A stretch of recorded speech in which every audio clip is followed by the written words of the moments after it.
ప్రార్థన చేసుకుందామండి.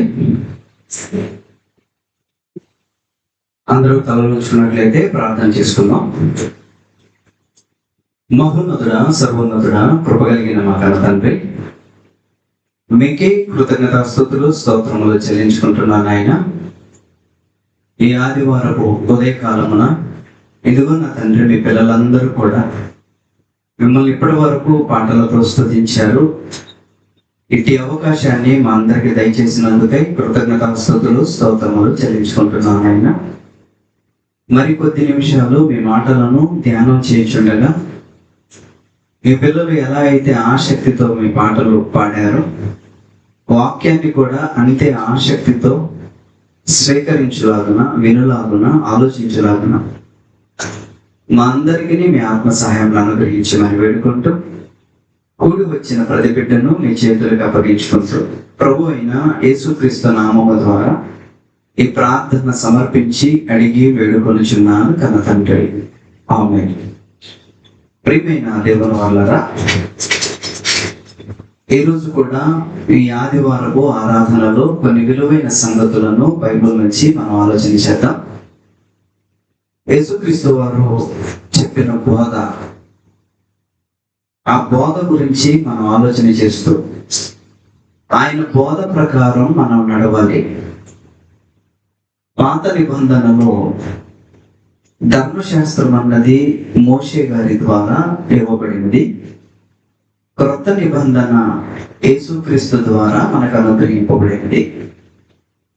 మరి యేసుక్రీస్తు ద్వారా అనుగ్రహింపబడిన ఈ బోధలో పాత నిబంధనకి క్రొత్త నిబంధనకి మధ్య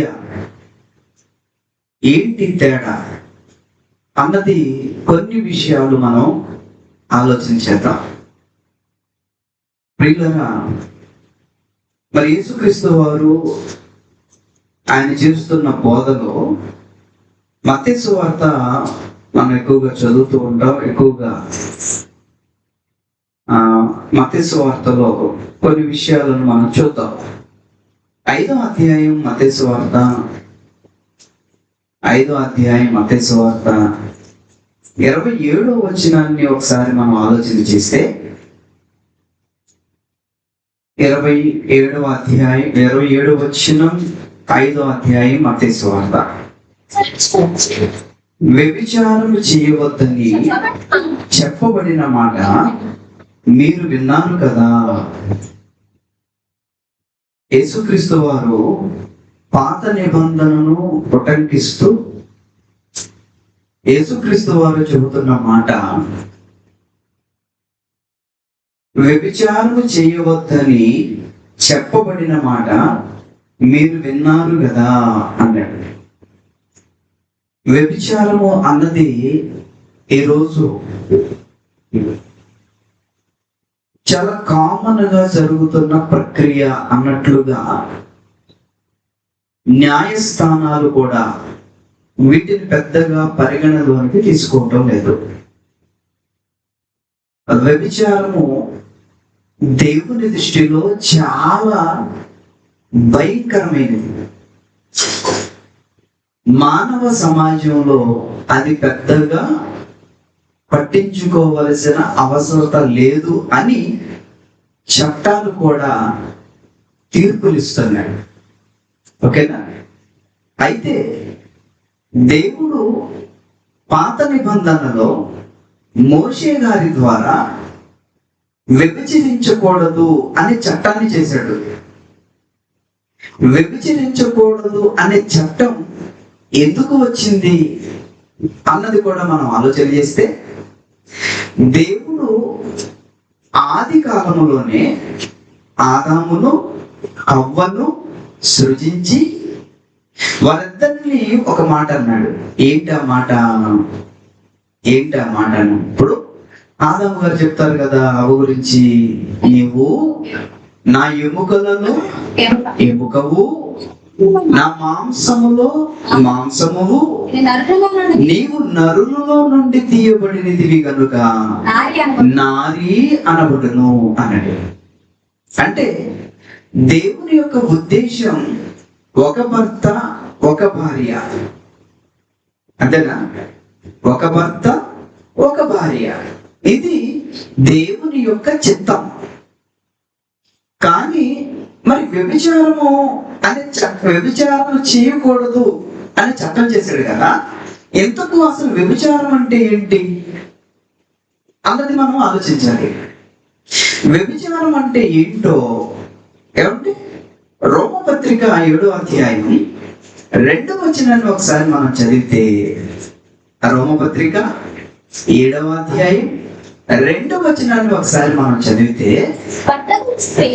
భర్త గల స్త్రీ, భర్త బ్రతికినంత వరకు, బాగా వినాలి, భర్త కలిగిన స్త్రీ భర్త బ్రతికి ఉన్నంత వరకు ధర్మశాస్త్రము వలన ఆ దేవుని చట్టాన్ని బట్టి అతనికి బద్ధురాలు.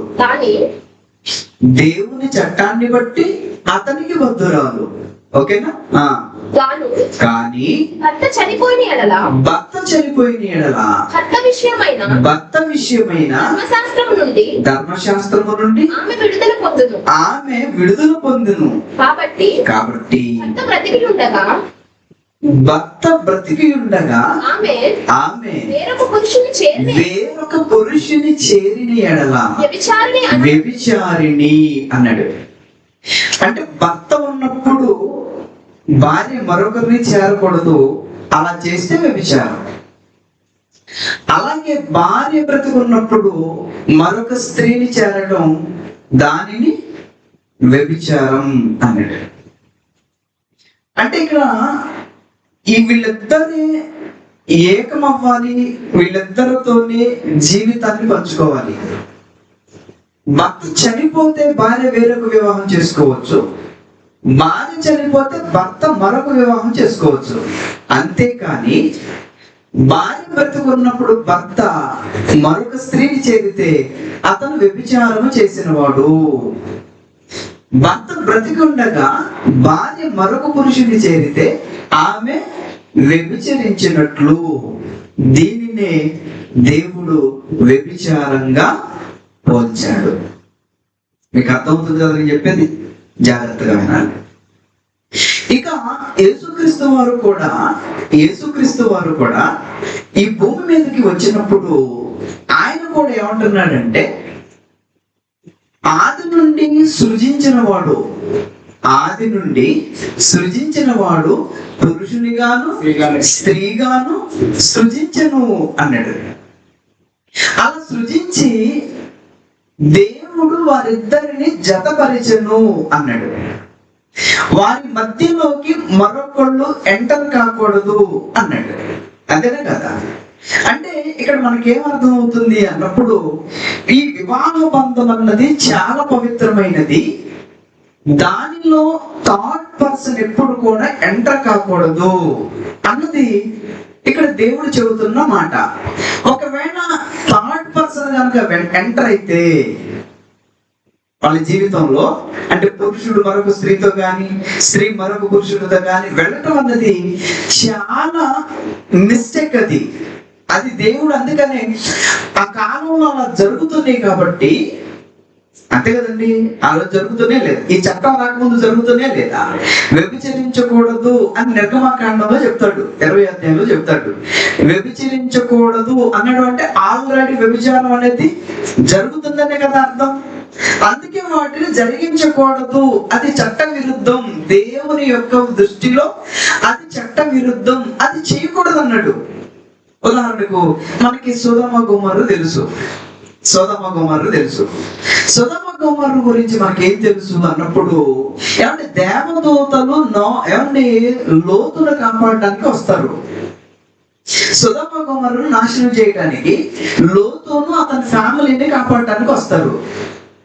ఆ క్రమంలో ఏమంటే ఈ దేవదూతలను ఆ సొదొమ గొమొర్రా పట్టణస్థులు పాడు చేయాలని లోతు ఇంటికి వెళ్ళి దొమ్మిగా వెళతారు. అప్పుడు బాలురు, వృద్ధులు, ఏమంటే అందరూ కూడా ఆ ఇంటిని చుట్టుముట్టి వాళ్ళను బయటికి తీసుకురా, మేము వాళ్ళతో కూడాలి అని లోతుని ఇబ్బంది పెట్టిన సందర్భం మనకు తెలుసు. ఓకేనా? అయితే ఇక్కడ నేను చెప్పాలనుకుంటుంది ఏంటంటే, ఏమంటే వ్యభిచారం అన్నది చాలా స్ట్రిక్ట్ గా గా దేవుడు చెప్పాడు, వ్యభిచరింపకూడదు అని స్ట్రిక్ట్ గా చెప్పేశాడు. ఒకవేళ దేవుని మాటను ఖాతరు చేసి ఎవరైనా దీనిని అతిక్రమిస్తే నిజంగా వాళ్ళ గురించి దేవుడు ఎలాంటి ట్రీట్మెంట్ తీసుకుంటాడు అన్నది బైబిల్లో చాలా స్పష్టంగా రాయించాడు. ఒకసారి మనం చూద్దామా? యోధా పత్రిక మొదటి ఒకే అధ్యాయం ఉంటుంది, 7వ వచనం ఒకసారి చూడండి ఏమంటున్నాడు. 7వ వచనాన్ని ఒకసారి మనం చూస్తే, 7వ వచనం యోధా పత్రిక 7వ వచనాన్ని ఒకసారి మనం చూస్తే ఏమంటున్నాడు చూడండి. ఆ ప్రకారముగానే సొదొమ గొమొర్రాలు వాటి చుట్టుపట్లనున్న పట్టణములు వీరి వలెనే వ్యభిచారము చేయుచు పరశరీరానుసారులైనందున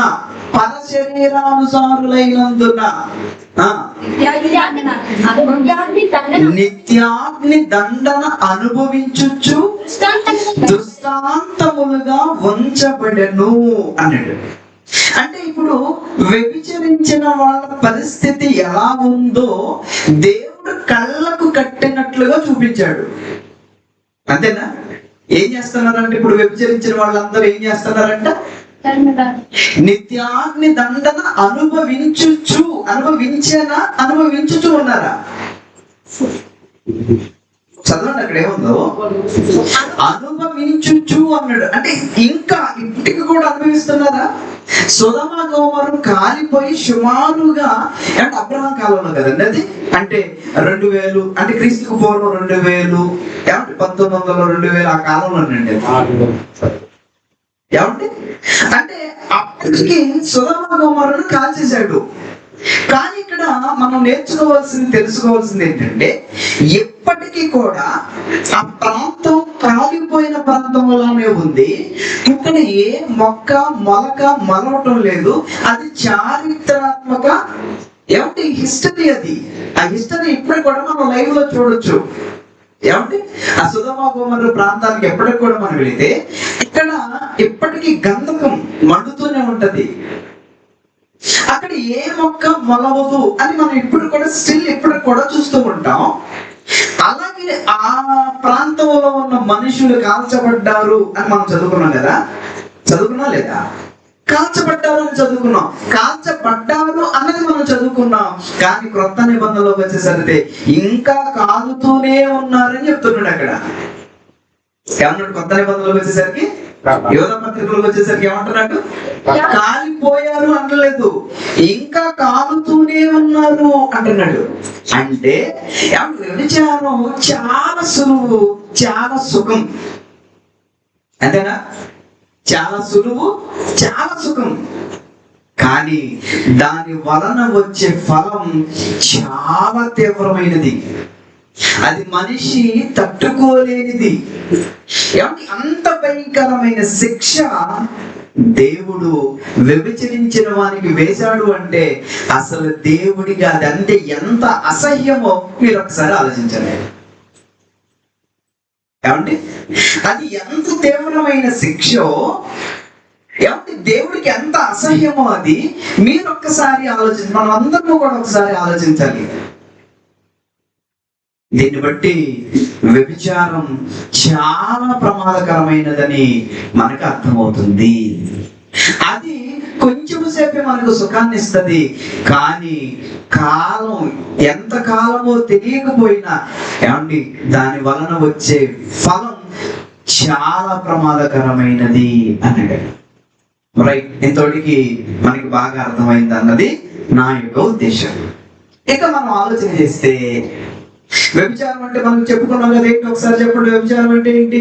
పురుషుడు బ్రతికి ఉండగా, లేకపోతే భార్య బ్రతికి ఉండగా ఈమె వేరొకరిని చేరిన, అతను వేరొక ఆమెను చేరిన వ్యభిచారం. ఓకే, ఎంతవరకు క్లారిటీ వచ్చేసింది. దానికి ఎలాంటి శిక్షలు ఉంటాయి కూడా దేవుడు చెప్పేశాడు, ఆల్రెడీ చూపించాడు. ఇప్పుడు దేవుడు మనకేమవుతాడు? దేవుడు మనకేమవుతాడు? తండ్రి. ఇంకొక మాటను కూడా మీకు చూపిస్తాను. ఇర్మియా గ్రంథం ఇర్మియా గ్రంథము 31వ అధ్యాయం 32వ వచనం. 31వ అధ్యాయం 32వ వచనాన్ని ఒకసారి మనం చదివితే వారిని రప్పించుటకై వారిని రప్పించుటకై నేను వారిని చేయను. నేను వారి చెయ్యి పట్టుకొనిన దినమున వారి పితరులతో కాదు నేను చేసిన నిబంధన వంటిది కాదు అంటే పాత నిబంధన గురించి చెప్తున్నాడు. ఓకేనా? నేను వారి పెనిమిటినైనను వారి పెనిమిటినైనను వారు ఆ నిబంధనలో వ్యర్థము చేసుకొనిరి అన్నాడు. ఎందుకు? ఎవరి గురించి మాట్లాడుతున్నారు? ఎవరు మాట్లాడుతున్నారు? దేవుడు ఇశ్రాయేలీయుల గురించి మాట్లాడుతున్నాడు. ఓకేనా? ఇప్పుడు ఇశ్రాయేలీయులను దేవుడు దేనితో పోలుస్తున్నాడు చెప్పండి? నేను వారి పెనిమిటినైనను అన్నాడు. ఇశ్రాయేలుని ఎలా పోలుస్తున్నాడు? భార్యగా పోలుస్తున్నాడు. మరి భర్త ఎవరు? దేవుడు. అంతేనా? ఏమంటే ఇక్కడ మీకు అర్థం కావడానికి చెప్తున్నాను. భర్త అనగానే ఏదో శారీరక సంబంధమైన భర్త కదండి. భర్త అన్న, తండ్రి అన్న బాధ్యత కలిగిన వాళ్ళని అర్థం. అర్థమైందా? తండ్రి అంటే పోషకుడు, సంరక్షకుడు, బాధ్యతలు మోసేవాడు, బాధను భరించేవాడు. ఇది కదండి తండ్రి అంటే అర్థం. మరి భర్త అంటే భర్త అన్న కూడా బాధ్యత కలిగిన వాడు, భరించేవాడు, సహించేవాడు, సంరక్షకుడు, పోషకుడు, ఇవన్నీ అర్థాలు వస్తాయి. అంతేనా? ఇప్పుడు నేను పెనిమిటి అనగానే ఇశ్రాయేలీయులందరూ భార్య లేనట్టు ఆయన భర్త అయినట్టుగా కాదు. అంటే ఇక్కడ తండ్రి అన్న దేవుడు మనకు తండ్రి అంటాడు. ఇక్కడ భర్త అన్న అంటే వాటి వెనుకున్న ఆ పదాల వెనుకున్న భావాన్ని మనం ఐడెంటిటీ చెయ్యాలి. అర్థమైందా? ఇప్పుడు భర్త అంటే మనకేమర్థం అవ్వాలి? పోషకుడు, సంరక్షకుడు, బాధ్యత కలిగిన వాడు, భరించేవాడు అనే కదండి. ఇప్పుడు ఇశ్రాయేలీయులు దేవుడు భరించాడా లేదా? 40 సంవత్సరాలు అరణ్యంలో భరించాడా లేదా? అంటే ఇప్పుడు భర్త అనొచ్చా అనకూడదా? అనొచ్చా? ఇప్పుడు యెషయా గ్రంథం కూడా చూద్దాం. యెషయా గ్రంథం కూడా ఒకసారి మనం చూద్దాం. ఏమండి? 54వ అధ్యాయం, యెషయా గ్రంథము 54వ అధ్యాయం 5వ వచనాన్ని ఒకసారి చూడండి. ఏమంటున్నాడు? నిన్ను సృష్టించిన వాడు నీకు భర్త అయి ఉన్నాడు. నిన్ను సృష్టించిన వాడు నీకు భర్త అయి ఉన్నాడు అన్నాడు. అంటే ఇక్కడ భర్త అనగానే వైవాహిక బంధం, భార్య భర్తల బంధం ఇది కాదు మనం ఆలోచించవలసింది. అంటే ఒక భార్య పట్ల, కుటుంబం పట్ల భర్త ఎలా ఉంటాడు, తల్లిదండ్రుల పట్ల, పిల్లల పట్ల, క్షమించాలి, పిల్లల పట్ల, భార్య పట్ల భర్త ఎలా బిహేవ్ చేస్తాడు అన్నది మనకు అర్థం అవుతుంది, అర్థం కావాలి కూడా. అంతేనా? ఇప్పుడు దేవుడు ఏమంటున్నాడు?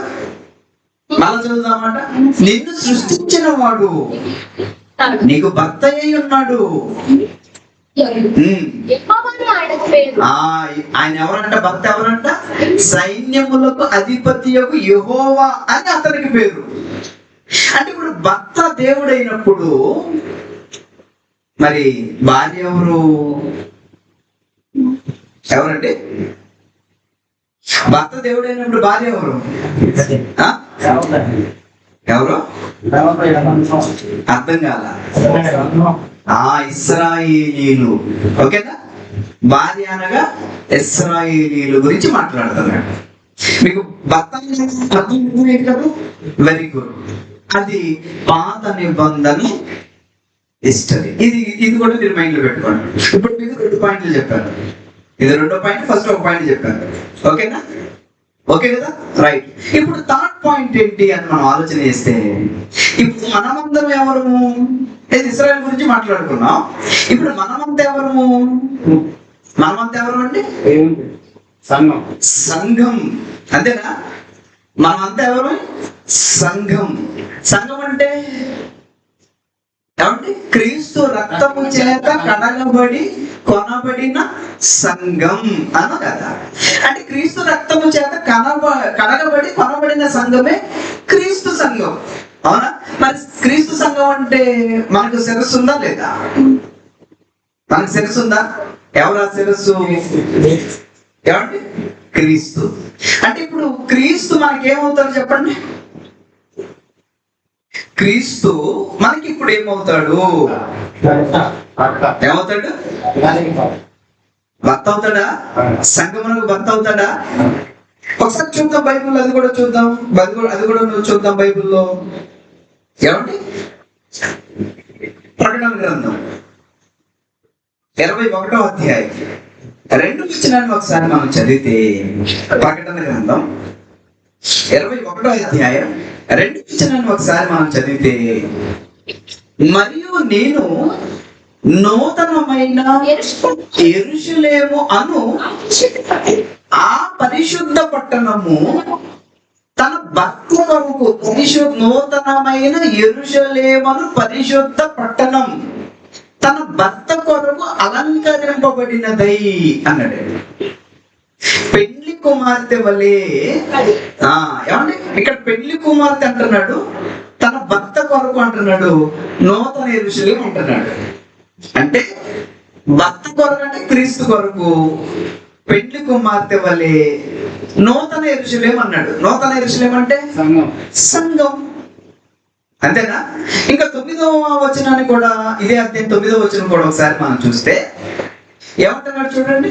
9వ వచనాన్ని కూడా ఒకసారి మనం చూస్తే, అంతటా కనపటి 7 తెగుళ్లతో నిండిన 7 పాత్రలను పట్టుకొని 7 దేవదూతల్లో ఒకడు వచ్చి, రమ్ము పెళ్లి కుమార్తెను అనగా గొర్రె పిల్ల యొక్క భార్యను నీకు చూపెదనను. ఎవరు భార్యను చూపించాలంటే గొర్రె పిల్ల. గొర్రె పిల్ల అంటే ఎవరు? యేసుక్రీస్తు. గొర్రె పిల్ల యేసుక్రీస్తు అయితే గొర్రె పిల్ల భార్య ఎవరు? సంఘమేనా? అంటే ఇప్పుడు మనం ఎవరివి? క్రీస్తుకు భార్యలం. భార్య క్రీస్తుకు. సంఘం అంటే అందులో పురుషులు ఉంటారు, స్త్రీలు ఉంటారు. సంఘాన్ని అంతా కలిపి ఏమంటున్నాడు? క్రీస్తుకు భార్య అన్నాడు. ఓకేనా? ఇప్పుడు మన భర్త ఎవరు చెప్పండి? యేసుక్రీస్తు. ఏమంటే ఇప్పుడు యేసుక్రీస్తు మనకు భర్త. ఇశ్రాయేలీయులకు దేవుడు భర్త అయి ఉన్నాడు. అవునా? మరి యేసుక్రీస్తుకు శిరస్సు ఎవరు? తండ్రి, దేవుడు. యేసుక్రీస్తుకు శిరస్సు దేవుడు.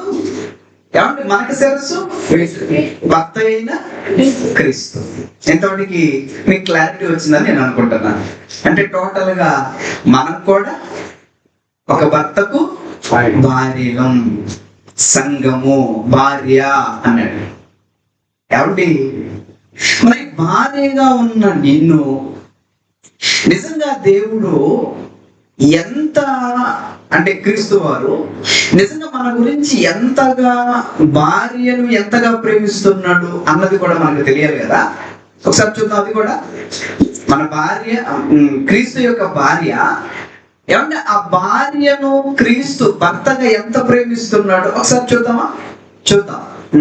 ఎఫెసీయులకు రాసిన పత్రిక 5వ అధ్యాయం 23వ వచనాన్ని ఒకసారి మనం చదువుకుందాం.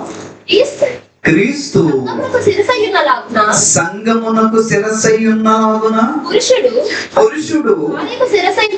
ఏమండి? క్రీస్తు సంఘమునకు శిరస్సయ్యున్నాగున పురుషుడు భార్యకు శిరస్సయ్యున్నాడంట. క్రీస్తే శరీరమునకు రక్షకుడై ఉన్నాడు. సంఘము క్రీస్తునకు లోబడినట్లుగా భార్యలు కూడా ప్రతి విషయములోనూ తమ పురుషులకు లోబడవలెను. ఏమంటే అని మాట్లాడుతూ, పురుషులారా మీ భార్యలను ప్రేమించుడి అని 27వ వచనంలో మాట్లాడుతూ అంటాడు, అటువలే క్రీస్తు కూడా అన్నాడు. క్రీస్తు కూడా భార్యను ప్రేమించి, అంతేనా? అనొచ్చు అక్కడ ఆ మాట? అనొచ్చు, అనకూడదా? క్రీస్తు కూడా భార్యను ప్రేమించి అది అంటే సంఘమును ప్రేమించి అది కళంకమైనను ముడత అయినను అట్టిది మరి ఏదైనను లేక పరిశుద్ధమైనది గాను నిర్దోషమైనది గాను మహిమగల సంఘముగాను ఆయన ఆయన తన ఎదుట దానిని నిలవబెట్టుకొనవలనని వాక్యముతో ఉదక స్నానము చేత దానిని పవిత్రపరచి పరిశుద్ధపరచుటకై దాని కొరకు తన్ను తాను అప్పగించుకొనెను అన్నాడు. అంటే ఇక్కడ మనకేమర్థం అవుతుందంటే మన భర్త ఎవరు? యేసుక్రీస్తు వారు. ఆయన మన గురించి ఏం ఆలోచిస్తున్నాడు అన్న మనం ఆలోచన చేస్తే ఏం ఆలోచిస్తున్నాడంటే పరిశుద్ధంగా ఆయన ఎదుట నిలబడాలి, నిర్దోషముగా ఆయన ఎదుట నిలవబడాలి. అందులో మడతైనను కళంకమైనను ఏది కూడా ఉండకూడదు. అంటే నా భార్య చాలా పవిత్రంగా ఉండాలి, ఏ కళంకం కూడా ఉండకూడదు, పరిశుద్ధంగా ఉండాలి. కనుక నా భార్యని నేను ఏం చేస్తానంటే వాక్యముతో ఉదక స్నానం చేయిస్తాను అంటున్నాడు. దేంతో చేయిస్తాడంట? దేంతో చేయిస్తాడంట? వాక్యముతో ఉదక స్నానము చేయించి దానిని పవిత్రపరిచి ఆ పరిశుద్ధపరచుటకై దాని కొరకు తన్ను తాను అప్పగించుకునేను. ఏమండి, నిజంగా మనల్ని ఉదక స్నానం చేయించి పరిశుద్ధపరచుకోవడం కోసం ఆయన ఎదుట పరిశుద్ధంగా పవిత్రంగా ఎదుట నిలబెట్టడం కోసం భర్త ఎంత త్యాగం చేశాడో భార్యలారా ఆలోచించండి. అంతేనా? భార్య ఆలోచించు. సంఘం అంటే భార్య. ఓకేనండి? అంటే ఇక్కడ మనకి ఏం కనబడుతుందంటే ఒక భర్త విధేయత కలిగి ఉన్నాడు, ఒక ఒడంబడిక కలిగి ఉన్నాడు. అప్పుడప్పుడు మనం చేస్తాం కదా ప్రకటన, నిబంధన. ఏమని? వ్యాధి ఎందును, బాధ ఎందును, కష్టమందును, నష్టమందును. అవును కదా? ఏమండి? సుఖాల్లోను దుఃఖాల్లోను ఎప్పుడు నీ చెయ్యి విడవక నీతోనే కాపురం చేస్తానని ఆ రోజు మాటించావా లేదా? అన్నావా? అంటే ఆ రోజు మనం కూడా, అంటే మన వివాహ సమయంలో అలాంటి మాటలు మనం ప్రకటన చేస్తూ ఉంటాం, నిబంధన చేస్తూ ఉంటాం. అదే నిబంధన బాప్తిసం పొందిన నీవు నేను దేవునికి ఆ రోజు నిబంధన చేసావా లేదా? చేసావా? చేసాం. నీతోనే నేను కాపురం, నీతోనే నేను ఉంటాను, నాకు ఎన్ని కష్టాలు వచ్చినా నిన్ను విడిచిపెట్టాను. నా వ్యాధిలోను, సుఖంలోను, దుఃఖంలోను, బాధలోను, సంతోషంలోను, అన్నిటిలో నిన్ను మాత్రం నేను విడిచిపెట్టను అన్నావు. ఒక నూతన వధువుగా. మన వధువు కదా, మనం మాట ఇచ్చామా లేదా? మరి నిజంగా మరి మనకి మాట ఇచ్చాడు కదా, మనల్ని చేసుకున్నాడు కదా. యేసుక్రీస్తు వారు మనల్ని భార్యగా చూస్తున్నాడు కదా. మరి చూస్తున్నప్పుడు మరి ఆయన కూడా మనల్ని ఎలా స్వీకరించాలని? మనం మాట ఇచ్చాం. అసలు ఆయన మన కోసం ప్రాణమే పెట్టాడంట. మనమైతే మాటే ఇచ్చాం, ఈ నిబంధన నేను తప్పుకోనని. ఆయన అయితే మనల్ని పరిశుద్ధంగా ఆయన ఎదుట నిలబెట్టుకోవడం కోసం తన ప్రాణాన్నే ఇచ్చాడంట. అవునా? అంటే మనకంటే ఆయనే మనల్ని ఎక్కువ ప్రేమించినట్టు మనకు కనబడుతుంది. చూడండి, మనకంటే ఆయనే మనల్ని ఎక్కువగా ప్రేమించినట్లే కనపడుతుంది. మీరు పెళ్లిలో కూడా చూడండి, పూలదండలు వేసేటప్పుడు పాస్టర్ గారు ఎవరు ముందేస్తే వాళ్ళకి ఎక్కువ ప్రేమ ఉంది అంటాడా లేదా? అనగానే ఎవరు ముందేస్తారు? పెళ్లి కొడుకే వేస్తాడు. అవునా? ఎక్కువగా పెళ్లి కొడుకులు వేస్తారు. నాకు తెలిసి ఎక్కువగా పెళ్లి కొడుకులు వేస్తారు. అంటే ఇక్కడ మనకి ఏమర్థం అవుతుందంటే ఆయన తన భార్యను బాగా ప్రేమించాడు. ఓకే కదా?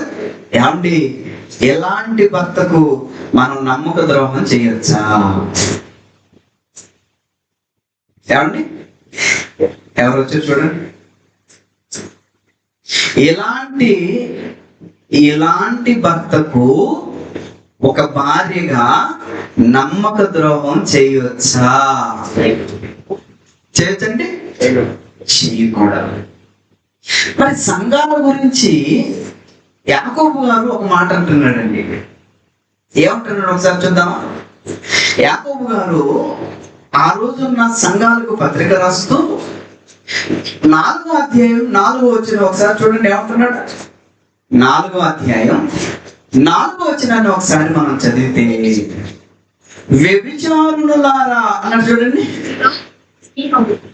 వ్యభిచారులారా, ఈ లోక స్నేహం దేవునితో వైరమని మీరెరుగరా అన్నాడు.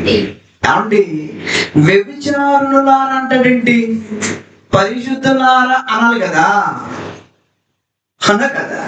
పరిశుద్ధులారా అనాల్సిన మనిషి ఏమంటున్నాడు? వ్యభిచారులారా అంటున్నాడు. ఇంతకీ ఎవరి గురించి ఆయన ఈ మాట మాట్లాడుతున్నాడు? ఎవరి గురించి మాట్లాడుతున్నాడు? ఎవరి గురించి మాట్లాడుతున్నాడంటే, ఒకసారి చదవండి, మొదటి అధ్యాయానికి వచ్చేద్దాం. అప్పుడు ఎవరికి రాస్తున్నాడు? ఎవరికి రాస్తున్నాడు యాకోబు గారు? దేవుని యొక్కయు ప్రభు అయిన యేసుక్రీస్తు యొక్కయు దాసుడైన యాకోబు అన్య దేశములు యందు చెదిరి ఉన్న 12 గోత్రముల వారికి శుభమని చెప్పి రాయినది అన్నాడు. ఎవరికి రాస్తున్నాడు? ఇశ్రాయేలీయులుగా రాస్తున్నాడు. ఇశ్రాయేలీలు అంటే ఏమంటే? ఇశ్రాయేలీలు అంటే వీళ్ళు క్రీస్తు క్రైస్తవులు కాదా? ఇశ్రాయేల్లో నుండి క్రైస్తవులుగా మారారు వీళ్ళు. అవునా? ఇశ్రాయేలు నుండి క్రైస్తవులుగా మారారు. లేకపోతే అందుకే అంటున్నాడు, దేవుని యొక్కయు ప్రభు అయిన యేసుక్రీస్తు యొక్కయు దాసుడునైన యాకోబు అన్య దేశముల యందు చెదిరి ఉన్న 12 గోత్రముల వారికి శుభమని వ్రాయినది. నా సహోదరులారా, మీ విశ్వాసమునకు కలుగు పరీక్ష ఓర్పును పుట్టించునని ఎరిగి అన్నాడు. ఇది యూదుల గురించి రాస్తున్నాడా, క్రైస్తవుల గురించి రాస్తున్నాడా? అర్థమవుతుంది కదా మీకు? అంటే ఈ 12 గోత్రాలలో క్రైస్తవులైన వారి గురించి, వాళ్ళు చెదిరిపోయి స్వార్థ ప్రకటన చేస్తున్నారు కదా, వాళ్ళందరూ చెదిరిపోయి యాత్రికులుగా మారి 12 అన్య దేశముల యందు చెదిరి ఉన్న 12 గోత్రముల వారికి శుభమని చెప్పి రాయినది. ఏమంటే ఇక్కడ మనం ఆలోచన చేస్తే, ఏమంటే వీళ్ళ గురించి ప్రారంభిస్తూ ఆయన ఏమంటున్నాడు అన్నది మనం ఇక్కడ ఆలోచన చేస్తే అంటున్నాడు, ఏమంటున్నాడు? వ్యభిచారులారా, ఈ లోక స్నేహము దేవునితో వైరమని మీరెరుగరా అన్నాడు. అంటే ఇక్కడ వ్యభిచారిణి అని ఎందుకు మాట్లాడుతున్నాడు? వ్యభిచారిణి అని ఎందుకు మాట్లాడుతున్నాడు? వ్యభిచారిణి అని వ్యభిచారులారా అన్నాడు. అంటే మిక్స్డ్, అందులో లేడీస్ ఉన్నారు, అందులో జెంట్స్ కూడా మనకు కనబడుతున్నారు. అంటే ఎందుకు ఆ పదాన్ని వాడాడు అని మనం ఆలోచన చేస్తే, వీళ్ళు ఏమంటే లోకాన్ని అనుసరిస్తున్నారు. అంతేనా? వ్యభిచారులారా, లోక స్నేహం దేవునితో వైరం అన్నాడు. లోక స్నేహం దేవునితో వైరం అన్నాడు. అంటే నువ్వు ఎవరితో స్నేహం కలిగి ఉండాలి? దేవునితో కలిగి ఉండాలి. ఎందుకు? నీ భర్త ఎవరు? క్రీస్తు కదా. నీ భర్త ఎవరు? క్రీస్తు. మరి నువ్వు క్రీస్తు అయినప్పుడు నువ్వు ఎవరితో స్నేహం కలిగి ఉండాలి? క్రీస్తుతో కలిసి ఉండాలి. అవునా కదా? మరి నువ్వు ఎవరితో కలుస్తున్నావు? లోకం వైపు చూస్తున్నావు. అంటే లోకం వైపు చూస్తున్నావు అంటే ఏమంటే, లోకం వైపు చూస్తున్నావు అంటే నీకు భర్త ఉండగా మరోవైపు చూస్తున్నావా? పురుషుడైనా స్త్రీ అయినా లోకం వైపు నువ్వు చూస్తున్నావు లేదా? అంటే లోకంలో ఏముందని నువ్వు చూస్తున్నావు? లోకంలో ఏముందని? దేవుడి దగ్గర ఏమి లేదని. లోకంలో ఏముందని? లోకంలో ఏముంది? లోకములో ఉన్నదంతా శరీరాశ, నేత్రాశ, జీవపు డంబము అన్నాడు. ఇది తండ్రి వలన పుట్టినవి కాదు, ఇవి దుష్టిని సంబంధమైనవి అన్నాడు. లోకాన్ని ప్రేమించే వారిలో దేవుని ప్రేమ ఉండదు అన్నాడు. అంటే ఇప్పుడు ఆయన భర్తగా కలిగి ఉన్న మనం లోకాన్ని ప్రేమిస్తే భర్తను విడిచి వేరొకరు అనుసరిస్తున్నామనే కదండి దానికి అర్థం. అంతేనే కదా? అంటే ఎవరైతే దేవుణ్ణి కాకుండా ఈ లోకం వైపు ఆశలు కలిగి బ్రతుకుతూ ఉంటారో వాళ్ళందరినీ ఏమనొచ్చు ఇప్పుడు? వ్యభిచారులారా అనొచ్చా అనకూడదా? అంటే ఇంతకు లోకంలో ఏముంది?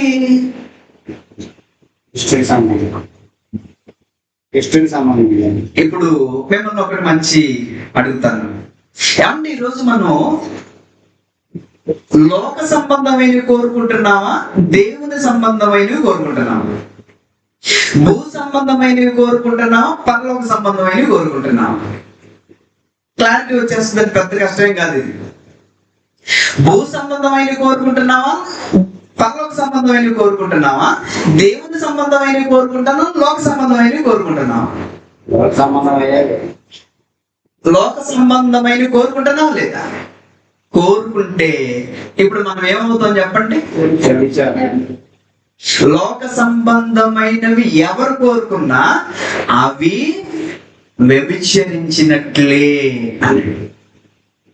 లోక సంబంధమైన వేది కోరుకున్నా ఇవన్నీ వద్దని కదా నువ్వు ఆయన దగ్గరికి వచ్చావు. నువ్వు ఇవన్నీ వద్దు అనుకుని ఆయన దగ్గరికి వచ్చావు. నువ్వు ఆయన దగ్గరికి వచ్చి ఆయనకు మాట ఇచ్చి ఆయన మాట తప్పాడా, నువ్వు మాట తప్పావా? ఎవరు మాట తప్పుతుంది? ఎవరండి మాట తప్పుతుంది? భార్య మాట తప్పుతుంది. భర్త బ్రతికి ఉండగా భార్య వేరొక పురుషుని చేరితే ఆమెను ఏమంటారు? వ్యభిచారి అంటాడు. ఇప్పుడు వ్యభిచారులారా అన్నాడు అంటే ఊరికినే అన్నాడా? లేదండి. మనం దేవుని దగ్గరకు వచ్చి కూడా లోకం వైపు చూస్తే వ్యభిచారి అనక పరిశుద్ధుడు పరిశుద్ధురాలు అంటాడని చెప్పండి? లేదండి. ఏమండి, ఇది ఎట్టి పరిస్థితుల్లో దేవుడు సహించలేనిది.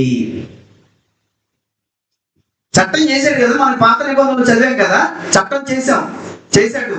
ఏమని? వ్యభిచరించకూడదు అన్నాడు. వ్యభిచరిస్తే ఎలాంటి శిక్షకు గురవుతా ఉన్నది కూడా చెప్పాడా లేదా? వ్యభిచరిస్తే ఎలాంటి శిక్ష? సొదొమ గొమొర్రా చూపించాడు. వాళ్ళు ఎప్పటికీ కూడా తగలబడుతూనే ఉన్నారు. అక్కడ ఏడుపులు పండ్లు కొరుకుట ఉన్నవి అన్నాడు. ఇప్పుడు మనల్ని స్వీకరించాడు. నేను నీ భర్తనన్నాడు, నిన్ను ఉదక స్నానం చేయిస్తానన్నాడు. ఏమండి, నేను పరిశుద్ధుడిగా, నిర్దోషిగా, నిష్కలంకుడుగా నా ఎదుట నిన్ను నిలబెట్టుకుంటానన్నాడు. అవసరమైతే నీ కోసం ప్రాణం ఇస్తానన్నాడు. ప్రాణం కూడా పెట్టాడు. అలాంటి మనిషికి నువ్వు ఎలా ద్రోహం చేయాలనుకుంటున్నావు? అలాంటి మనిషికి నువ్వు ఎలా ద్రోహం చేయాలనుకుంటున్నావు? ఇవన్నీ వద్దనుకోనే కదా నువ్వు దేవుని దగ్గరికి వచ్చావు. మరి ఎందుకు నువ్వు మాట తప్పుతున్నావు? ఏమండి, నిజంగా ప్రియమైన దేవుని వల్లరా, ఏమండి, అలా ఈ లోకం వైపు ఎవరు చూసినా, స్త్రీ అయినా పురుషుడైనా, క్రీస్తు దగ్గరకు వచ్చి వెనక్కి తిరిగి చూసావా? కుక్క తన వాంతికి తిరిగినట్లే అన్నాడు. పంది కడగబడిన తర్వాత మరలా బురదలు దొర్లిన నిజమైన సామెత చొప్పున అన్నాడు. దేవుడి దగ్గరికి వచ్చి లోకం వైపు చూడటం ఏంటండి? అయినా దేవుడు ముందుగానే చెప్పాడు. ఏమంటే మనకేమన్నా మసిపూసి మాదిరిగా చేయలేదు కదా యేసుక్రీస్తు వారు. నా దగ్గరికి వచ్చేటప్పుడు ఏం చేయాలన్నాడు? మీ తల్లిని, మీ తండ్రిని, నీ సమస్తాన్ని వదిలేసి నా సిలువనెత్తుకొని మోయమన్నాడా లేదా? నువ్వు ఏ సిలువనెత్తుకొని వస్తున్నావు అయ్యా? ఏ సిలువనెత్తుకొని వస్తున్నావు నువ్వు? మీరు సర్వలోకానికి వెళ్ళండి, సర్వ సృష్టికి సువార్తను ప్రకటించండి అని చెప్పాడు కదా. నువ్వు ఏం ప్రకటిస్తున్నావు? ఎవరైనా ప్రకటిస్తున్నావు? ఏం చేస్తున్నావు నువ్వు? అంటే నువ్వు నీ వైవాహిక జీవితాన్ని నువ్వే గండి కొడుతున్నావు. నిన్ను నమ్మి నిన్ను హక్కును చేర్చుకున్నాడే, నిన్ను ప్రదానం చేసుకున్నాడే, నిన్ను పరిశుద్ధుడిగా నిలబెట్టాలనుకున్నాడు. ఆయనకే నువ్వు గుండ తీస్తున్నావు. అవన్నీ వద్దనుకున్నావు కదా. నాకు అన్న వస్త్రములు కలిగి ఉంటే చాలు, నాకు దేవుడు చాలు, ఇంకేది వద్దు అయ్యా, నువ్వు తప్ప నాకేది అవసరం లేదు, నువ్వు ఉంటే నాకు చాలు అయ్యా, నువ్వు ఉంటే చాలు అని పాటలు పాడేవు కదా. నువ్వు ఉంటే నీ దగ్గర నీ దగ్గర ఉంటే నాకు సంతోషం అన్నావు కదా. మరి అలాంటి నువ్వు ఈ వైపు ఏమంటే లోకం వైపు చూస్తావేంటి? ఏముందయ్యా లోకంలో? ఏముంది లోకంలో? నువ్వు చూడండి ఏమన్నా ఉందా? అంతకుముందు ఇవన్నీ చూసే కదా ఇందులోకి వచ్చావు. అదంతా నచ్చకే కదా ఇందులోకి వచ్చావు. మరలా దానిలోకి చూస్తావండి. ఏముంది అందులో? కోరికలా? తెలియలేదా నీకు? అది దాని రుచి నువ్వు అనుభవించలేదా? దానివల్ల ఎంత ప్రమాదం నీకు తెలియలేదా? ఎందుకయ్యా నువ్వు మరలా దానిలోకి వెళ్తావు? ఎందుకమ్మా నువ్వు మరలా దానిలోకి వెళ్తావు? అంటే నువ్వు ప్రదానం చేసుకున్న ఆ ప్రధాన యాజకుడిని నువ్వు అవమానపరచాలనుకుంటే దానికి వచ్చే శిక్ష అంతా ఇంత కాదు అన్నది మీరు గుర్తుపెట్టుకోవాలి. మనం గుర్తుపెట్టుకోవాలి. ప్రియమైన దేవుని వాళ్ళ, ఎవరిని మోసం చేస్తావు నువ్వు? ఎవరిని మోసం చేస్తావు నువ్వు? నువ్వు కూర్చుండుట, నిలబడుట, లేచుట, పండుకుంటా, నీ నడకను నీ పడకను దేవుడు ప్రతి నిత్యము కూడా పర్యవేక్షణ చేస్తున్నాడు.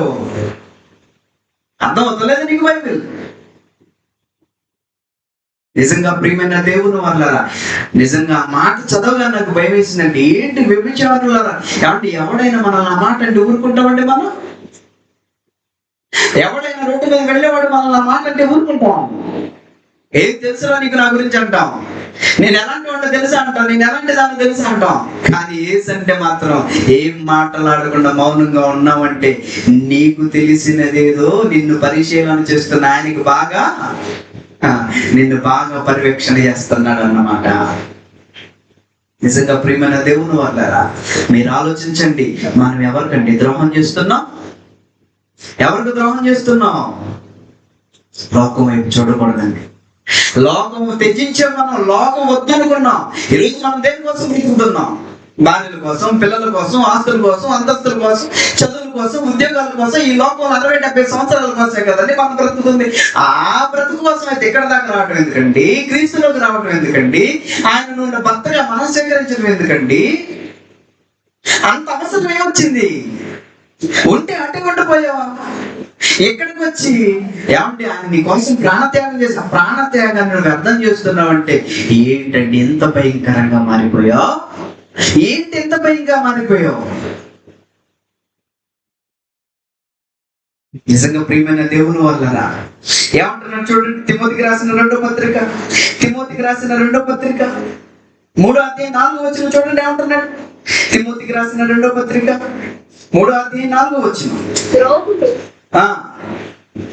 ద్రోహులు, మూర్ఖులు, గర్వాంతులు దేవుని కంటే సుఖానుభవమును ఎక్కువగా ప్రేమిస్తున్నారంటే, అంటే సుఖానుభవాన్ని ఎక్కువగా ప్రేమిస్తున్నారంటే ఎవరికంటే? దేవుని కంటే సుఖాన్ని ఎక్కువగా ప్రేమిస్తున్నావు. దేవుని కంటే సుఖాన్ని ఎక్కువ ప్రేమిస్తున్నావా? ఆయన ఏమన్నాడు? నాకంటే ఎవరిని నువ్వు ఎక్కువ ప్రేమించకూడదు అన్నావు. ఆయన నాకంటే నువ్వు ఎవరిని ఎక్కువగా ప్రేమించకూడదు అన్నాడు. ఫస్ట్ ప్రయారిటీ నువ్వు నాకే ఇవ్వాలన్నాడు. మనం దేనికి ఇస్తున్నామంట? సుఖాన్ని ప్రేమిస్తున్నావు అంటే ప్రతి దాన్ని నువ్వు సుఖాన్ని కోరుకుంటున్నావా? దేవుని కంటే సుఖానుభవం మనం ఎక్కువగా ప్రేమిస్తున్నాం అంటే. అందుకే ప్రియమైన దేవుని వాళ్ళరా, దేవుడు అంటున్నాడు, మీరు గనక అలా ఉంటే భర్తకు పుట్టు రోషం ఎలాంటిదంట? సామెతల గ్రంథం 6:32 నుండి మనం చదివితే, సామెతల గ్రంథం 6:32 ఒకసారి మనం చదివితే ఏమంటున్నాడు చూడండి. భర్తకు పుట్టు, పై నుంచి చదువున్నాను, 32 నుంచి చదువు, 34లో ఉంది, 32 నుంచి చదువు. జారత్వము జరిగించేవాడు అంటే ఈ లోక వైపు చూసేవాడు. జారత్వం జరిగించేవాడు అంటే జాగ్రత్త మీరు కాబట్టి భార్య మరో పురుషుడు, భర్త మరో స్త్రీ అలా ఆలోచించకండి. అది అయిపోయింది. ఇప్పుడు మనం లోకం గురించి ఆలోచించాలి. ఏమంటున్నాడు అక్కడ? చదువునా? జాగ్రత్తము జరిగించేవాడు ఎవరితో? లోకంతో. అంతేనా? లోకముతో నువ్వు జాగ్రత్తము జరిగిస్తే, అంటే లోకంతో జాగ్రత్తం అంటే లోకాన్ని ఆశలు కలిగి లోకాన్ని అనుభవించాలనుకోవటం. అంతేనా? లోకాన్ని అనుభవించాలనుకోవటం, లోకంలో ఉన్న సుఖ సౌఖ్యాలు అనుభవించాలనుకోవటమే జాగ్రత్తం ఇప్పుడు. ఓకేనా? అదే అంటున్నాడు ఇక్కడ.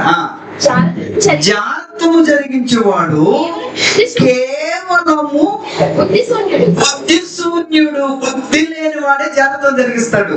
ఆ కార్యము చేయవాడు ఆ కార్యము చేయువాడు అంటే లోకం వైపు చూసేవాడు, లోకాన్ని కోరుకునేవాడు, ఈ లోక సుఖాల సౌఖ్యాలలో వెంపర్లాడేవాడు, ఆ కార్యము జరిగించేవాడు స్వనాశనము కోరు స్వనాశనము కోరువాడు. తన గొయ్యి తానే తీసుకుంటాడు, వాడు తను తానే మోసం చేసుకుంటాడు. వాడు దెబ్బలకును దెబ్బలకును అవమానమునకును అవమానమునకును పాత్రుడు. అవమానమునకు పాత్రుడు, దెబ్బలకు అవమానమునకు పాత్రుడు. వాడు ఎవడు? లోకం వైపు చూసిన వాడు, లోకాశలు కోరుకున్నవాడు, లోకాన్ని అనుభవించాలని జాగ్రత్తలోనికి దిగిన వాడు, బుద్ధిశూన్యుడు. వాడు దెబ్బలకు పాత్రుడు, అవమానమునకు పాత్రుడు అన్నాడు. వానికి కలుగు అపకీర్తి ఎప్పటికీ తొలగిపోదు. అంతే కదండి.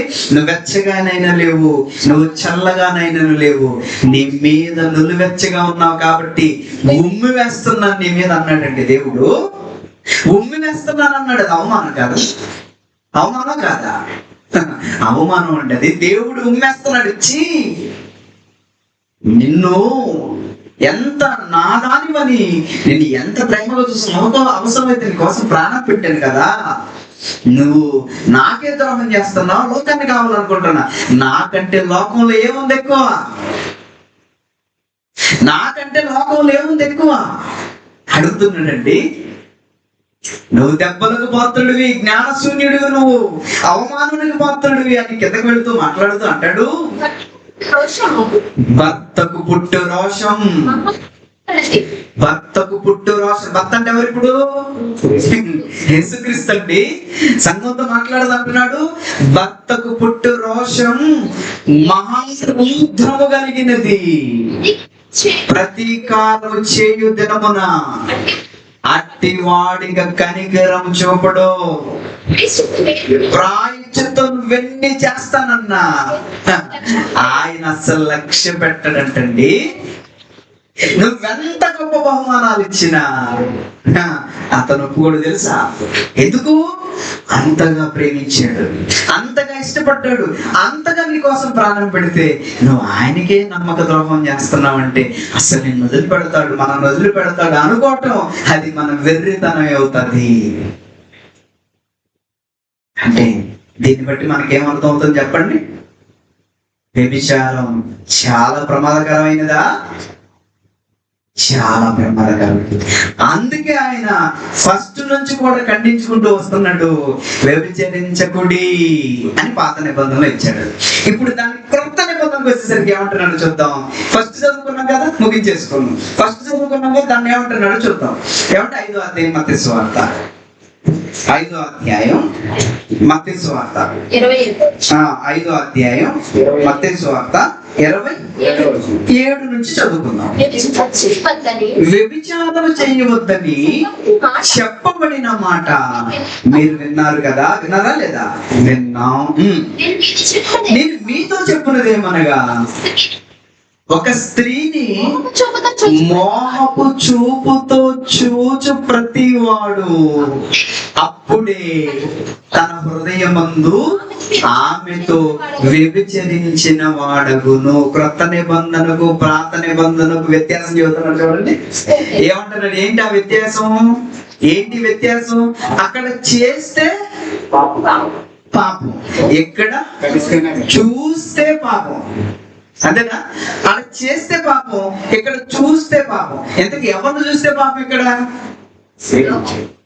ఎవరిని చూస్తే పాపం? మోహపు చూపు. మోహం అంటే ఏంటి? మోహం అంటే ఏంటి? అనుభవించాలన్న కోరిక కలిగి ఉండటమే మోహం. అంతేనా? అనుభవించాలని కోరిక కలిగి ఉండటమే మోహం. అంటే ఆ చూపుతో నువ్వు దేన్ని చూస్తున్నావు? ఆ చూపుతో దేన్ని చూస్తున్నావు? లోకాన్ని చూస్తున్నావు. మనం అనుకుంటాం స్త్రీ గురించి అనుకుంటున్నాం, అక్కడ స్త్రీ గురించి మనం ఆలోచించవచ్చు, లోకం గురించి కూడా మనం ఆలోచించవచ్చు. అంతేనే కదా? అంటే ఇప్పుడు మోహపు చూపుతో లోకాన్ని చూసామనుకోండి, అంటే లోకంలో ఉన్న ప్రతి దానిని అనుభవించాలి, లోకాన్ని అనుభవించాలి అనే మోహపు చూపు అంటే అనుభవించాలన్న దృక్పథంతో నువ్వు గనక వాటిని చూసి కొన్ని చూడగానే ఏమంటే తినాలనిపిస్తుందండి అంట, కొనుక్కోవాలనిపిస్తుంది అంట. బంగారం చూడగానే ఏమంటే ఈరోజు టీవీలో యాడ్స్ ఇస్తారు, మలబార్ కానీ, ముత్తుడు కానీ, ఏమంటే ఇంకా ఇంకా కళ్యాణ్ కానీ, ఇలాంటి జ్యువెలరీస్ చూపిస్తారు లేదా? ఆభరణాలు ఎందుకు చూపిస్తాయి చెప్పండి? నువ్వు కొనుక్కోవాలి, కొనుక్కునే మనసు నీకు రావాలి. కొనుక్కునే మనసు నీకు రావాలంటే నువ్వేం చేయాలి? ముందు వాడు అందంగా చూపిస్తాడు, నువ్వు వాడిని శ్రద్ధగా చూడాలి. అంతేనా? చూడగానే నీ మనసులో ఏమనిపిస్తుంది? నేను ఎటు కొనుక్కోలేకపోయినా నా పిల్లకన్నా ఒకటి చేస్తే బాగుండు అనుకుంటాను. అంతేనా? నేను ఎటు కొనుక్కోలేకపోయాను, నా పిల్లకన్నా ఒకటి చేపిద్దాం అనుకుంటావు. అంటే అది ఎప్పుడైతే నీ మనసులో పడుద్దో అప్పుడు నువ్వు లోకం వైపు ఆకర్షితులు అవుతున్నావు అన్నమాట. అంతేనా? నువ్వు ఎప్పుడైతే లోకం వైపు ఆకర్షితులు అవుతావో దాన్ని కొనాలి, దాన్ని కొనాలి, దాన్ని కొనాలి అన్నప్పుడు నువ్వు నీ శారీరక కష్టాన్ని, దేవుడిచ్చిన ఆయుష్ను, నీ కాలాన్ని నువ్వు దానికోసం పెట్టుబడిగా పెడతావు. అంతేనా? నువ్వు అప్పటికే బాప్తిసం తీసుకున్నావు, దేవుని కోసం బ్రతుకుతానన్నావు, దేవుడు తప్ప నాకు ఏది వద్దన్నావు. మరలా బంగారం వైపు చూస్తున్నావేంటి? నువ్వు మరలా వస్త్రాల వైపు చూస్తున్నావేంటి? ఇదైతే బాగుంటది, ఈ శారీ అయితే బాగుంటది, ఇంత కాస్ట్లీ ఇదైతే బాగుంటదని బంగారం వైపు, వస్తువుల వైపు, పళ్ళు వైపు, బట్టల వైపు, ఏమంటే బిల్డింగ్ల వైపు, వీటన్నిటి వైపు చూసి నేను కూడా సాధించాలి అని ఒకవేళ నువ్వు అనుకుంటున్నావంటే నువ్వు ఏ చూపుతో చూస్తున్నావు లోకాన్ని? మోహపు చూపుతో చూస్తున్నావు. అంటే మోహపు చూపుతో చూస్తున్నావు అంటే కోరుకుంటున్నా అనుభవించాలని నువ్వు కోరుకుంటున్నావంటే నువ్వు వ్యభిచారం చేయిస్తున్నావు అని అర్థం. ఇంకా నువ్వు అనుకున్నావు, కొనుక్కోవాలనుకున్నావు, అంతే, కొనుక్కోలా. కానీ ఆ చూపే నువ్వు వ్యభిచరించినట్లు. అంతేనా? మోహపు చూపుతో చూచు ప్రతివాడు అప్పుడే లోకాంతో వ్యభిచరించినట్లు అన్నాడు. అంటే ఇప్పుడు మనం లోకాన్ని వ్యభిచరిస్తున్నావా? లోకం వైపు ఆశలు కలిగి ఉన్నావా? లోకం వైపు ఆశలు కలిగి ఉంటే మనం క్రీస్తు దాసులము కాదు. ఏమంటే మనం క్రీస్తు దాసులు కాదు. అందుకని ఏమంటున్నాడంటే యేసుక్రీస్తు వారు అందుకే అంటున్నాడు, ముందుగా నువ్వేం చేస్తావంటే నీ కళ్ళుని వీకే అన్నాడు. ఏమన్నాడు? చదువునానమాట. నీ కుడి కన్ను లోకం వైపు చూపిస్తుంది కదా, నీ కుడి కన్నే కదా నీ చూపిస్తుంది, కనుక నువ్వేం చేస్తావంటే దాన్ని తీసేసేయి అన్నాడు. నువ్వు గుడ్డిదానివైనా పర్లేదు, నువ్వు గుడ్డివాడివైనా పర్లేదు, నేను ఎదుర్కొంటాను నిన్ను. అదే కదా నాకు అర్థం. నువ్వు గుడ్డివాడివైనా, నువ్వు గుడ్డిదానివైనా నేను ఎదుర్కొంటాను. నేను భర్తని, నీ మీద సర్వాధికారాలు నాకుంటే నేను ఎదుర్కొంటాను, నాకు ఇబ్బంది ఏం లేదు. కానీ కన్ను బీగే నువ్వు పోకిరి చూపులు చూడకంటున్నాడండి, లోకం వైపు చూడొద్దు అంటున్నాడండి. ఎందుకంటే లోకం వైపు చూస్తే మనల్ని వ్యభిచారిణిగా ముద్ర వేస్తాడు. తద్వారా మనకి వేసే శిక్ష చాలా ప్రమాదకరంగా ఉంటది. కనుక వ్యభిచరింపకండి అన్నాడు. అప్పుడు వ్యభిచరింపకండి అన్నాడు. ఇప్పుడు అసలు మోహపు చూపుతోనే చూడొద్దు అన్నాడు. ఆ చూపు ఒకవేళ నీలో ఉన్నట్లుగా నీకు అనిపిస్తే దాన్ని పెరిగి అంటున్నాడు. అంటే అవసరమైతే అవయవాలు తీసేసిన పర్వాలేదు, కానీ నువ్వు మాత్రం అంటే వెళ్ళడానికి వీలు లేదు అంటున్నాడు. కొలస్సీలకు రాసిన పత్రిక 3వ అధ్యాయం 5వ వచనం చూడండి. కొలస్సీలకు రాసిన పత్రిక ఏమంటున్నాడు చూడండి. కొలస్సీలకు రాసిన పత్రిక 3వ అధ్యాయం 5వ వచనం. కావున భూమి మీద నున్న మీ అవయవములను అనగా జాగ్రత్తం చెయ్యాలని అవయవం కోరుకుంటది, అపవిత్రత కావాలని ఆ శరీరం కోరుకుంటది, కామాతురత కలిగి శరీరం ఉంటది, దురాశ కలిగి అవయవాలు కోరుకుంటాయి, విగ్రహారాధనైన ధనాపేక్ష అన్నాడు. విగ్రహారాధనైన ధనాపేక్ష అంటే ధనాన్ని కోరుకోవటం, ఆపేక్ష కలిగి ఉండటం. దేవుని కోరుకయ్యా, నీతిని కోరుకయ్యా, మంచిని కోరుకయ్యా, కానీ ధనాన్ని కోరుకోకయ్యా. ఆపేక్ష కలిగి ఉండకయ్యా. అలా ఆపేక్ష కలిగి కనుక ఉంటే వాటిని నువ్వు చంపేయి అన్నాడండి. ఏం చేయాలంటే వాటిని చంపే. భార్యగా నీ ధర్మాన్ని నువ్వు పాటించు. అవి నీకు చూపిస్తుంది అపవాది. వాటి వైపు వెళ్ళావా నీ భర్తకు రోషం వస్తుంది. ఆ రోషాగ్నికి నువ్వు తట్టుకోలేవు గనక ఇవన్నీ నీలో పుడితే వాటన్నిటిని కూడా నువ్వు నిన్నేం చేయమంటున్నాడు? చంపే అంటున్నాడు. రోమపత్రిక 6వ అధ్యాయం 12-14 వచనాలు ముగించేసుకుందాం. కాబట్టి రోమపత్రిక 6వ అధ్యాయం 12 నుంచి చదువుకుందాం. కాబట్టి శరీర దురాశలకు లోబడినట్లుగా, చావునకు లోనైన మీ శరీరం చావుకు లోనైందా లేదా? చచ్చిపోయిందా లేదా? బాప్తిసం ద్వారా పాతి పెట్టావా లేదా? చావునకు లోనైన మీ శరీరమందు పాపమును ఏలనీయకుడి, నీలో ఆశను పుట్టనీయకుడి. దేవుని కంటే సుఖానుభవాన్ని ఎంచుకోకండి. రోజు ప్రతిదినం ఆయన సిలువను ఎత్తుకొని ఆయన వెంబడించండి. ఇలాంటి ఆశలు, కోరికలు ఒకవేళ ఉంటే చంపేయండి. దేవుని చేత వ్యభిచారులు అనే ముద్రను మనం వేయించుకోకూడదు. అదే కదా చెప్తున్నాడు. ఏమంటున్నాడు? మళ్ళా చదువునా? కాబట్టి శరీర దురాశలకు లోబడినట్లు చావునకు లోనైన మీ శరీరములు, అంటే మన శరీరములను, మన శరీరమందు పాపమును ఎట్టి పరిస్థితుల్లో అవకాశం ఇవ్వనివ్వకండి. వాటిని పాపం మన మీద ఆధిపత్యం చెలాయించేటట్లుగా అవకాశం ఇవ్వద్దు. మన ఎలికెవరు? ప్రభువు. అంతేగాని పాపానికి మనం అవకాశం ఇవ్వకూడదు. మరియు మీ అవయవములను దుర్నీతి సాధనములుగా పాపమునకు అప్పగింపకుడి. అయితే మృతులలో నుండి సజీవులము అనుకొని మనల్ని మనమే దేవునికి అప్పగించుకోండి. మీ అవయవములను నీతి సాధనములుగా దేవునికి అప్పగించుకోండి. మన సర్వ శరీరం ఏమండి, మన భార్య, మనం కూడా వ్యవహారం చేసుకున్నా, మన భార్య యొక్క దేహం మన కోసం, మన దేహం భార్య కోసం. ఇప్పుడు ప్రభు దేహం ఎవరి కోసం? మన కోసం. మన దేహం ఎవరి కోసం? ప్రభు కోసం. అందుకే సంఘాన్ని క్రీస్తుని భార్యలో భర్తతో పోల్చాడు. ఈ రెండింటి మధ్య, ఈ ఇద్దరి మధ్య థర్డ్ పర్సన్ అంటే ఈ లోకం, థర్డ్ పర్సన్ అంటే లోకం ఎట్టి పరిస్థితుల్లో కూడా ఎంటర్ కాకూడదు.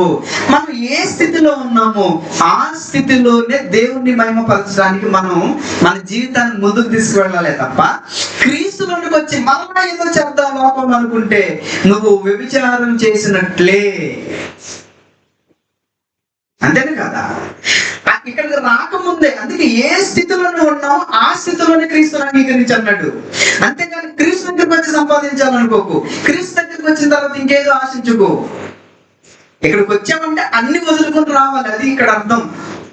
అంతే తప్ప ఏమండి, భార్య ఇంటికి వచ్చిన తర్వాత, ఉదాహరణకు చెప్తున్నాను, భార్య ఇంటికి వచ్చిన తర్వాత పద్దాకులు వాళ్ళ అమ్మల గురించి, వాళ్ళ నాన్నల గురించి, వాళ్ళ అన్నదమ్ముల గురించి మాట్లాడుతున్నారు. మనకి ఎలా ఉంటుంది చెప్పండి? కుమారి, నీ తండ్రిని, తండ్రి ఇంటి వారిని మరువుము అన్నాడు లేదా? కానీ ఎప్పుడు ఇంటికి వచ్చిన కాడ నుంచి వాళ్ళ గురించి అవుతుంది అనుకోండి, మనకేమనిపిస్తుంది? ఏమనిపిస్తుంది చెప్పండి? నన్ను పెళ్లి చేసుకుందా కానీ మనసంతా వాళ్ళ మీద ఉంది అనుకుంటాం లేదా?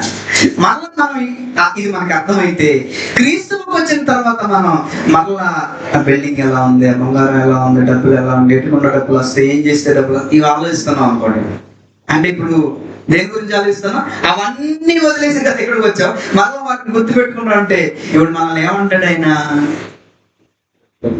ఎప్పుడు వాళ్ళ గురించి చెప్తాను, నా దగ్గర ఎందుకు వాళ్ళ దగ్గరికి వెళ్ళి అంటాడా లేదా చెప్పండి? ఎప్పుడు వచ్చిన దగ్గర నుంచి వాళ్ళ గురించి చెప్తే ఇక మనం ఏంటి, మన కుటుంబం ఏంటి, మన బంధాలు ఏంటి, మన భవిష్యత్తు ఏంటి, ఇవి కదా ఆలోచించాల్సింది ఒక ఇంటికి వచ్చిన తర్వాత.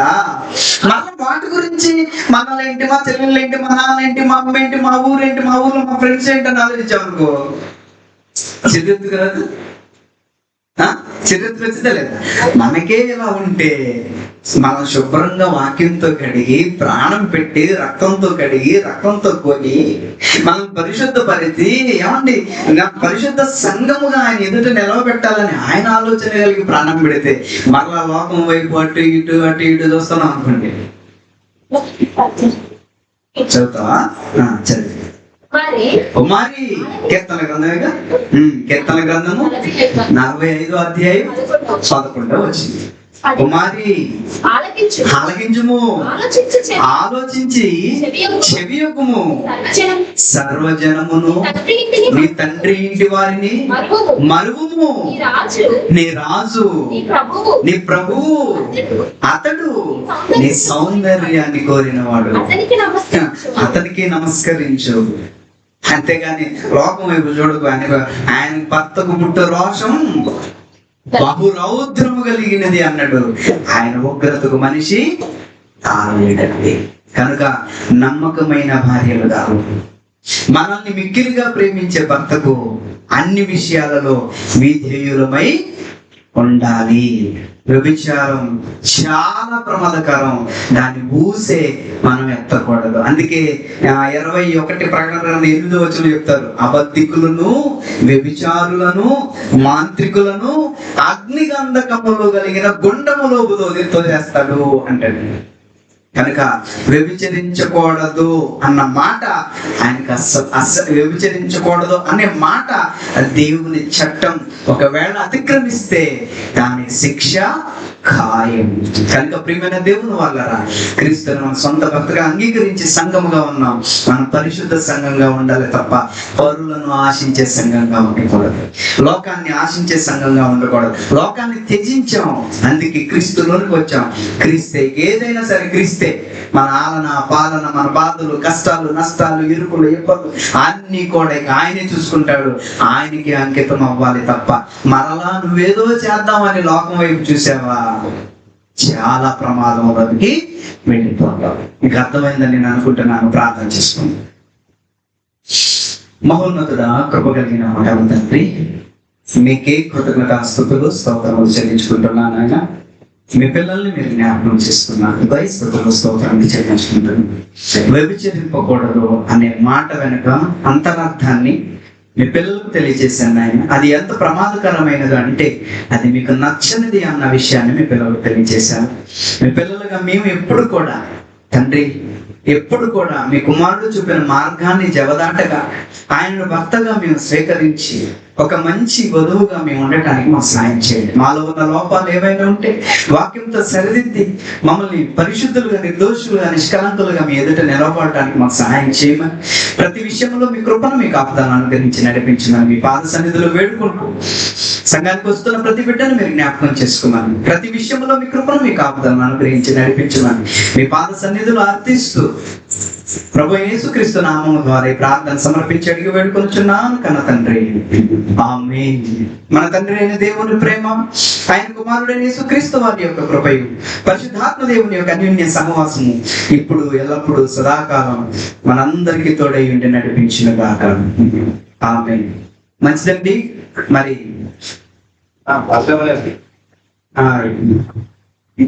మర్చిపోయాను, సారీ. సర్లేండి, చివరి ప్రార్థన జయరాజన చేస్తాడు.